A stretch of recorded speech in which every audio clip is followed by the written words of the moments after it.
I think the whole strategy by Barnier is, in my view, unfair to Britain.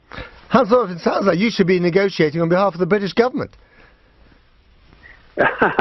Well, I tell you, I said at the outset I'm against Brexit, but I do support the vote of the British people, and I think they should give a fair deal to Britain. And by the way, the very fact that the whole game plan of what should be agreed upon first until you get to the second, third, and fourth stage had not been developed jointly by Britain and the EU, but it had been forced down the throat of Britain by the EU.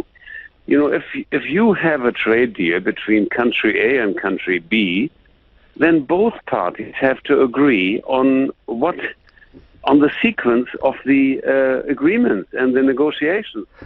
But the reason has not been an agreement. Right, but Hans-Olaf, do you think that the EU is doing this essentially because it wants to teach Britain a lesson and a message to the rest of the EU, don't try this at home?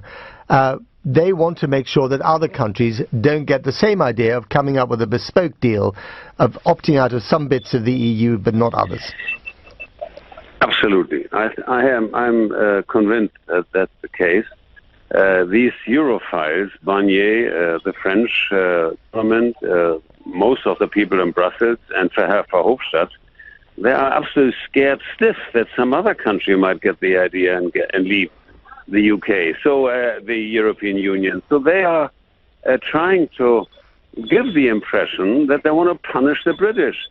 And I must say, although they do deny that. By the enormous arrogance. Sorry? Of course they deny that. Yeah. But look, I think the British government should point out the unlogical sequence of items to be discussed. You cannot have a border agreement between Northern Ireland and Ireland without having, without knowing what kind of trade or customs deal you have. That is unlogical.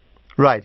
So given your insight into this and your opinion on this, which I suspect is still a minority opinion in German politics, but given all that, what do you think the British government should now do with 14 days left on the clock? I would not stick to the 14 days. I'm sorry. So just ignore it. Ignore the deadline. Yeah, ignore it. Well, maybe you have great ideas within 2 weeks, but I continue to assert you cannot have a deal, an agreement on the border issue without having a discussion and an agreement on the trade agreement. So that's unlogical. So I would insist that you just start discussing on the trade agreement and would point out that it is a prerequisite. You didn't frankly have the balls to put country before party.